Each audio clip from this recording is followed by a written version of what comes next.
Hosted by you/Spiced Pumpkins.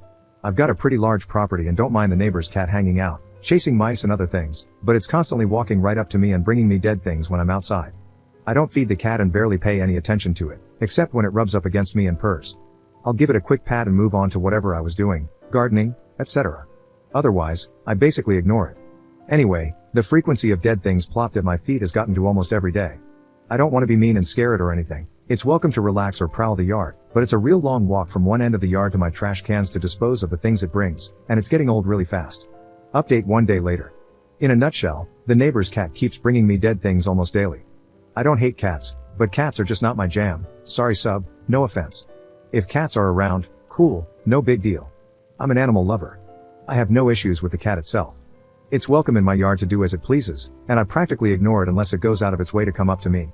I'll give it a quick pat or scritch and move on to the many things I have to do in my yard. I forgot to mention the actual issue is not that it brings me dead things, but that the dead things it has brought me and I didn't find right away attract ants. Where I'm at, ants can pop up out of nowhere in the hundreds or more if dead things are not disposed of quickly. This summer, I've been at war with ants, and they are such a pain to deal with, especially if they're swarming the dead things left by the cat. Then lugging the dead thing way over to the trash cans is also a huge pain. I've been working hard to get the yard landscaped the way I want it. I've planted specific flowers to attract birds, butterflies, and small wildlife. It's gotten close to looking like a little sanctuary. It requires a ton of maintenance as I clean daily any seeds not eaten in the feeders, mowing, trimming, etc. The cat walking around the yard is no issue for me, as it seems not to bother any of the small wildlife except for mice, and it seems to enjoy the yard more than its owner's yard for some reason. It's an older cat, and I don't think it's right to spray it with a water bottle or try to scare it or be mean to it, as some suggested here. That's just not an option for me. I called my vet to get their advice, and they said to soak cotton balls in a 1-to-1 mixture of food-grade vinegar and water, then lightly dab my wrists, neck, ankles, shoes, etc. The vet said the vinegar is totally safe for the cat, but cats don't like the scent and will associate it with me. In theory, this should stop the cat from approaching me and it will likely give up trying to bring me dead things. The vet also suggested that it might be a good idea to actually lure the cat to me with a simple treat, ensuring it approaches, smells me, dislikes it, and leaves. So, after one quick stop at the market for vinegar, cotton balls, and cat treats, and dabbing myself all over like my vet advised, I thought I was good to go. Voila! Problem solved, right? Nope. My beloved dog wouldn't even come up to me the entire rest of the day. My wife said I stunk and demanded I shower. I told her I still had a lot of chores outside in the yard, and she said I couldn't step into the house until I showered. I told her I would shower after my chores. The cat showed up as usual and brought me another dead thing, a partial grasshopper this time, and I did what the vet said and gave it the cat treat. Not only did it approach me without flinching at my smell, but it went crazy purring and rubbing up against me after I gave it the treat. It was purring so hard I could feel the reverberations when it rubbed against my pant leg.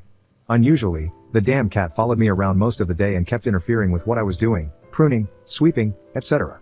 It ran in front of me while I was carrying things to the wheelbarrow, zipped between my legs, and lay down right where I was about to trim. I gently move it, and the little bastard kept coming back.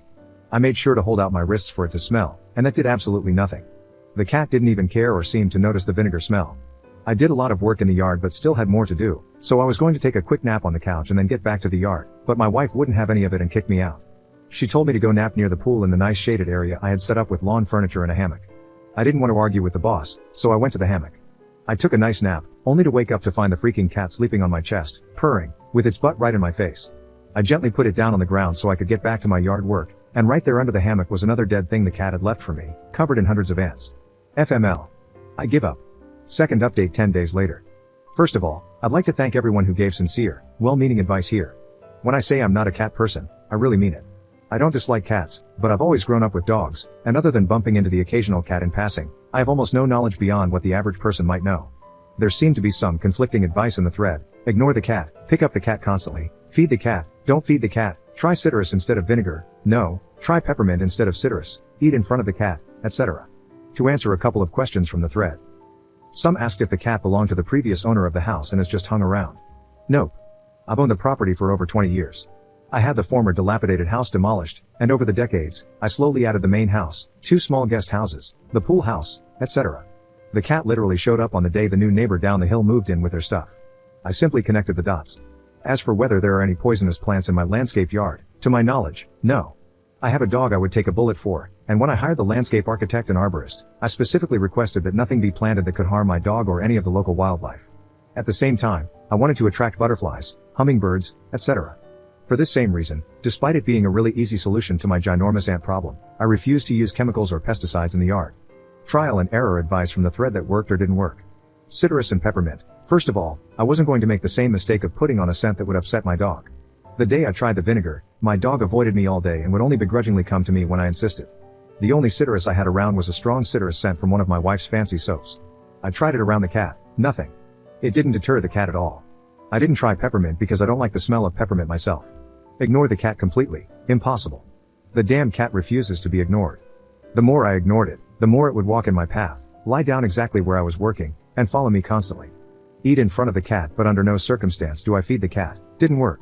The cat just stared at me, bobbing its head back and forth, intently watching whatever I was eating, then shifting its gaze to my mouth to watch me chew. It still brought me dead things. I held my ground and didn't feed the cat, even though I'm pretty sure it was asking for a bite. Love bomb the cat, constantly pick it up, go over the top to pay attention to it. To those who gave this advice, if you were genuinely trying to help, thank you. If you were trolling, congratulations, you got me good. Not only did smothering the cat with affection and constantly picking it up not work, but it also backfired. Hard. The cat became obnoxiously clingy, demanding I pick it up and give it scritches, constantly interrupting what I was doing. Sometimes it wouldn't stop meowing incessantly until I did a quick pick up and scritch. I'd put it back down, only for it to do the same thing less than an hour later. I'm busy, I don't have time for this. So, up to this point, basically nothing worked. After trying some of the thread's advice, things are significantly worse. The cat still came around every day, still brought me dead things, and followed me everywhere. Now, every so often, I had to pick it up to rub its tummy or give it a scritch to hit the reset button so it would stop meowing at me. It incessantly followed me. There was only one single day when I thought I didn't see the cat. I left really early in the morning to pick up things from Home Depot, drop by my local nursery for their good secret sauce compost, and run a bunch of other errands. I came back in the afternoon and went about my chores in the yard. As the hours passed, it hit me, no cat. Not a peep, nothing trying to trip me as I pushed the wheelbarrow, no demands for a pickup scritch and release. Nothing. I just shrugged, thankful for the rare peace. It was getting late, and I was hungry. Since I told my wife I was running errands, she must have assumed I would grab something to eat, so she didn't pack anything for me. As I opened the kitchen sliding door, there it was, the goddamn cat, sleeping in my wife's lap while she petted it and watched TV. Oh hell no. My wife looked up, smiled at me, then quickly frowned and asked, "What's wrong?" I replied, "What do you mean?" "When you came in, your jaw dropped, and you mouthed, 'Son of a beach.' Why would you let that cat in the house?" "Why wouldn't I?" Poor thing was outside rubbing up against the glass door and meowing bloody murder. It was obviously hungry and thirsty. "Oh my god. You didn't feed the cat, did you?" "Of course I did. You think I'm going to let a helpless animal go hungry or be thirsty at my door?" I thought I was going to have an aneurysm.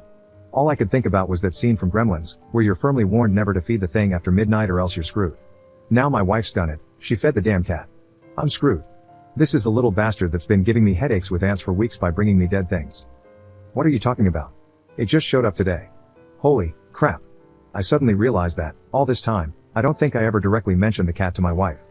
I have a few acres of land, nicely landscaped and partitioned with very tall trees to break up the line of sight, as the landscape architect said. It's designed to give the feel of walking through a manicured forest, where you don't know what's around each corner until you turn and see the different landscapes. I've been working on the far end of the property, and that's where the cat shows up. She never saw the cat until today. Wait a minute. That day I came in with the vinegar smell, and you wouldn't let me in the house? That was because I was trying to make the cat keep away from me. Exactly at this point, the cat woke up, saw me, hopped off my wife's lap, and started purring like a motorboat, rubbing hard against my legs. That's why? Oh my god. Why didn't you ask Kevin for advice before trying something that stupid? Kevin is our vet. I've known him, his wife, and kids for years. He comes over every now and then to play video games in my man cave or shoot pool while the wives are off doing who knows what. It was Kevin who told me to do the vinegar. My wife literally rolled her eyes. I can't believe you two are doctors. Side note, I'm a retired anesthesiologist. That was some dumb advice. I know. It didn't work at all, so I went to an internet forum and asked for advice. My wife literally laughed in my face. You asked complete strangers on the internet for advice? And how did that work out for you? Not so good. Anyway, I'm going to take care of this right now and take the cat back to its owners. It belongs to the new family who moved in down the hill. I gently grabbed the little bastard, who was all happy and smug, hopped in the truck, and rang the neighbor's doorbell. The day after they moved in, my wife and I introduced ourselves, gave them a small Home Depot gift card, and some of my wife's really good homemade brownies. Other than that, I hadn't talked to them. The wife answered the door, and her husband, sitting at the table in the back, waved at me. I reintroduced myself while holding their cat and told them I was bringing it back since it had been coming over to my yard every day. I was about to follow another thread's suggestion and ask if they could please consider putting a bell and collar on their cat so it would have a hard time catching things and bringing me their corpses, when the wife said, "That's not our cat. We don't have a cat." All the air left my lungs. If I thought I was going to have an aneurysm before, now I'm sure I'm going to have a stroke as well. No, freaking way. This isn't their cat. A million things were running through my head, and number one on that list was, I call bullcrap. There is no way. I live on a small cul-de-sac, and I'm the only house on top of the hill because I own the entire damn top. I've known all the few neighbors for years. This cat doesn't belong to any of them. And this cat literally showed up the day they moved their stuff in. I started thinking, are these guys freaking evil douchebags who dumped their cat and are now trying to deny it? The words just plopped out of my mouth, and I instantly felt like an idiot. Are you sure? The wife looked a little taken aback and said, "That's not our cat." She sounded sincere, and her face looked convincing. The husband came to the door and asked, "Is there something wrong?" I said, "I thought this was your cat and was bringing it back to you. It showed up the day you guys moved in." The husband said, "That's not our cat. I've seen it walking around, but I think it belongs to one of the neighbors." He also looked sincere. Are they just world-class bullcrappers? There's no way this isn't their cat. What are the odds? Then their little kid, who looked about 4 years old, came to the door and smiled at me and the cat. Okay, here we go. Kids don't BS. They're brutally honest, and if this is their cat, this kid is going to spill it right now. Nope. The kid goes, a kitty, with genuine surprise. This kid had no idea about this cat. This cat isn't theirs. All I could think was, oh my god. FFFML. I sheepishly apologized for the mix-up and left, with the little bastard. It was before 5, so I called Kevin, the vet, and told him I was bringing the cat over to see if it had a chip. I dropped by his clinic, and they scanned the cat. No chip. Kevin examined the cat and estimated it was around 7 or 8 years old. He said there was no way this was a feral street cat because this cat was broken and way too used to being around people. What do you mean broken? Is something wrong? No, nothing like that. I mean this. He took the cat from me and cradled it on its back. It just stared at him calmly. Then, he put it on the table, still on its back, and gently grabbed both hind legs, pumping them up and down while saying, "Chugga chugga chugga chugga choo choo." The cat just blinked at him. See? Broken. I had no idea WTF he was talking about. Cats are usually wary of complete strangers, even house cats that have been around people all their lives. Cats don't just let anyone walk up to them and pick them up. And they never let a stranger put them on their back, exposing their vulnerable abdomen, and let them be repositioned like an action figure with the kung fu grip, like this one does. So what? It's just super friendly, right? You're not getting it. I've never seen a cat as chill as this one. No one has. They don't make cats like this. This cat literally gives zero craps. Even to its own peril. Even the techs noticed it. They were just passing this cat around, putting it in all kinds of positions, holding it, petting it. This cat didn't give a damn. This goes way beyond being just friendly. It's broken, man, but in a good way. Maybe it's just developmentally disabled? Nope. Not that I can tell. In fact, I think it's probably above average intelligence. What makes you say that? It somehow wiggled its way into your life and got your dumb head here, didn't it? But I don't like cats. I know. It's played the long con on you. He was smiling like it was Christmas. Like I said, smart. But I don't want a cat. Don't you know anyone who'll take it? Absolutely. The tech already offered. She's in love with it. And the other tech wants it too. But here's the thing. What? Kevin took the cat and plopped it into my arms. It looked up at me with those big, dumb eyes and started purring really loud. Kevin took the cat back. The purring stopped, and the cat just looked at him. He put the cat back in my arms. It started purring again. See? This cat has a major crush on you. I'm not going to tell you what to do, but my 2 cents? It would be cruel to separate this cat from you. Look, if you really don't want the cat, I can have literally a bazillion people busting down this door for it. At least you told me you didn't feed it. I told him my wife already did, and she really liked the cat. Oh man, you're screwed. So, I brought the cat back home and told my wife everything. Now, my wife has a grin from ear to ear. Okay, good. She grabbed the cat, and it just snuggled up to her, the little kiss up. There's still time to go to PetSmart and get it some things. And while we're there, you can get one of those cat flappy doors for the kitchen. I told her, hell no. This cat has already given me major headaches with ants outside. I don't want it coming in the house. I looked her straight in the eyes and said, 100% no to the cat door. I crossed my arms. 1000% no. She narrowed her eyes at me. Anyway, we went to PetSmart, and she got some outfits for the cat, and now my kitchen door has a cat flap installed. The only consolation prize is that she let me name the cat. I named it what she thought was Elby. I told her it sounds cute, like Elmo, and she went with it. It's actually LB for little bastard. I giggle inside when I call its name. P.S. LB has stopped bringing me dead things since being inside most of the time. It's already destroyed my Newton's cradle that I've had for years in my office, stolen one of my Chewbacca slippers, which I still haven't found, and I still often wake up after napping with it sleeping on my chest, butt right in my face. FML. I give up. Commenter. Someone dumped the cat out of his property thinking it was farm area. Cat saw a human and brought him fresh hunts to show human how good a hunter and provider cat is, so human will love cat. Human kept interacting with cat happy, cat follow human all over yard, cat purrs. Cat satisfied with human slave pick now has to get in house.